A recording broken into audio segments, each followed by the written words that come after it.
Basics in anatomy, considering the bones, is a quite important challenge for all people dealing with osteosynthesis. We will talk about the structure of the fingers, of the wrist, and the basic anatomical considerations. We distinguish the carpus, the metacarpal and palmar bones, and the fingers. Looking to the fingers, we see the distal phalanx, the middle phalanx, and the proximal phalanx. These are divided by joints. The joint between the metacarpal bone and the proximal phalanx is the MP joint. The joint between the proximal phalanx and the middle phalanx is the PIP joint, and the joint between the middle phalanx and the distal phalanx is the DIP joint, distal interphalangeal joint. The movements of the fingers have been already described. The hyperextension generally is not very important. The flexion of the MP joint is generally about 90 degrees. PIP joint is generally around 100 degrees, again can be hyperflexion until 130, and the DIP between 60 and 90. Altogether important is that at the end we are able to close the finger completely into the palm, and all three joints are part of this flexion movement, which is at the end a kind of Fibonacci curve, which is created in flexing the fingers in a three-joint complex movement. Again, these fingers can be, the movements can be lateral movements.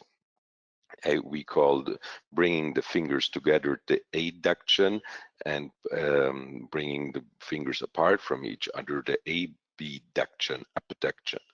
And there are different tendons, especially the intrinsic tendons, which are important for these intrinsic movements.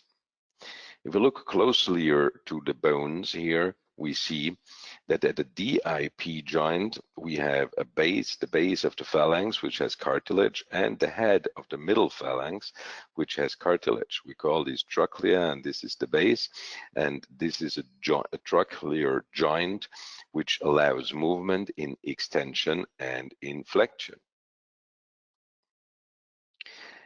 As already considered, we have at the base of the palmar side of the finger, we have the so-called flexor tendons, which generally are two, until the mid-phalanx, where the superficial tendon inserts, and at the distal phalanx, the profundus tendon inserts. Very important is to know that there are generally two collateral ligaments at each part of each joint of the fingers. There's the proper collateral ligament, which is more dorsal, and the accessory, which is more palmar. The difference in between the two is that the dorsal one will be lax in extension, and the palmar one will be lax in flexion. That means if you immobilize a tendon in flexion, it may shorten and then not allow the range of motion anymore. This is why we generally tend to immobilize these joints in an intermediate position. These are very sensitive small ligaments. Once they are rigid, the joint is rigid and you have to operate on him to get him mobile again. These collateral ligaments here insert in generally at the palmar part of the joints to the volar plate. The volar plate inserts on the base of the distal and the intermediate phalanx and on the proximal part here, and avoids hyperextension. In flexion, this will crease together and allow full flexion, but no hyperextension. If there is a breakage here at this point, generally you will have a luxated joint, and in all distortions of the joint, if you have a scarring, the scarring generally occurs at this part where you then have to free the joint. At considering the thumb, many motions of the thumb are to be considered. We have extension and flexion, we have opposition and retroposition, and it is quite complex to achieve all these joint with tendon movements, but the saddle joint of the CMC1 joint is the base of all this, and it has a function as a ball and socket joint, which allows rotational movements, but the socket, the saddle joint naturally creates incongruities in rotational movements where osteoarthritis is promoted. And the lack of congruency, you can see this here. These are the points where generally osteoarthritis occurs, and this is one, if not the most frequent site of osteoarthritis in the human body, because the thumb has to load very much weight in the lifetime. In the palm, you have many different structures. We have a transverse metacarpal and carpal arch, which is the arches formed by the bones and by the soft tissues. You have the axis of the fingers. The axis of the fingers are not parallel. They go towards the distal pole of the scaphoid if you flex your tendons, and this is very important that the fingers go together and they don't go really parallel. And here you have the capitate axis in extension, which is another axis point which shows you which direction your fingers should take. The palmar arch and the opposition arch gives the position of bigger things you want to grab. The carpus is a little complicated joint because it has many bones, and all these bones have tendons connections. We distinguish the proximal row and the distal row and many bones in it. This is the trapezoidum, and the trapezium is not shown in this one. This is the scaphoid, like a boat, like a scapho, a boat. The lunate, like the moon. Same, the triquetrum, like a triangle. The hamate and the capitate. These are the major bones, and we distinguish a radiocarpal joint, an ulnocarpal joint, a midcarpal joint, or intercarpal joint, and a carpometacarpal joint. The movements I have told you are generally about 60 to 60 and in extension and flexion, and 20 and 30 degrees of radial and ulnar motion. Important is the TFCC, which is here, this triangular fibrocartilage complex, which goes around the ulnar head and connects to the ulnar collateral ligament.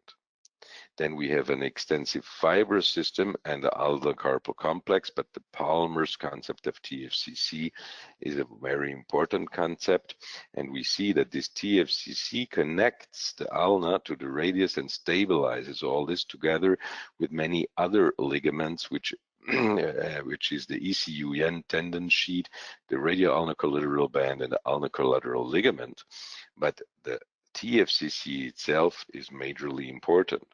It has a superficial part and a profundus part. The superficial part goes to the styloid and to the capsule. The profundus part goes to the fovea ulnaris, which is the most profound position of the ulna.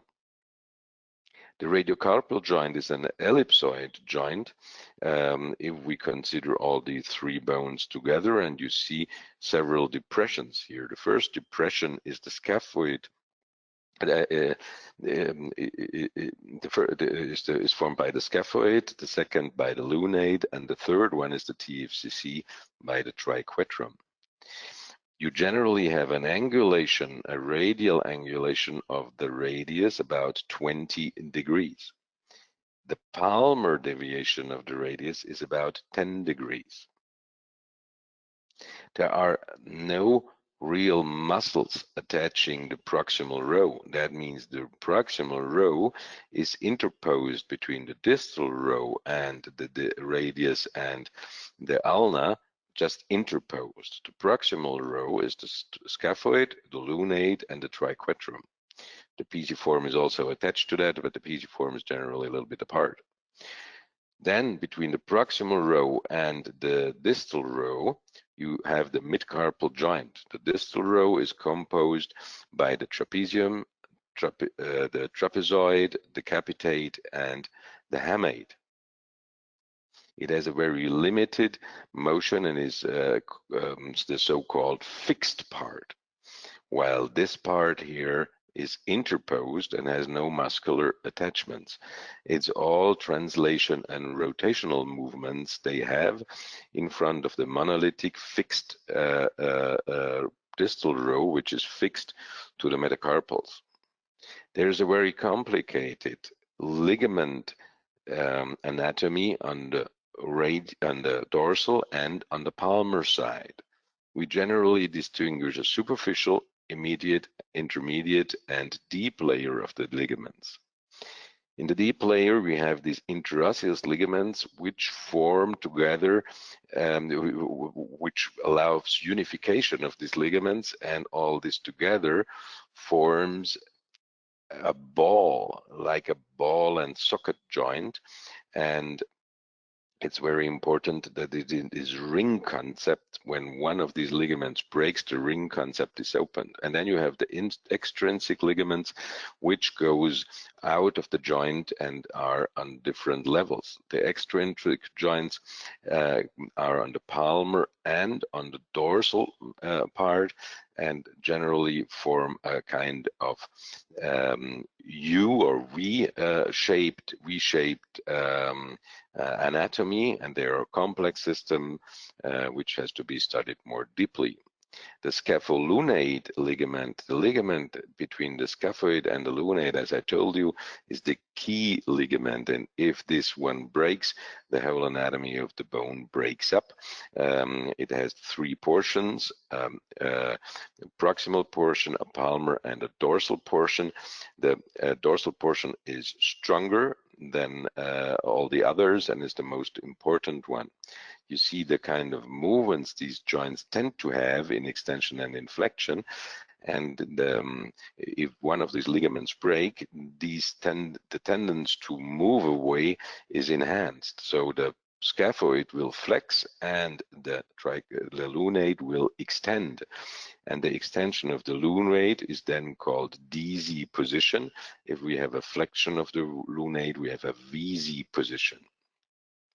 You have the different column models. As I told you already, the ring model by Lichtman is very popular, but there are also column theories like the ulnar column, the radial column, and the midcarpal, the central column, and T-shaped columns like Talesnik.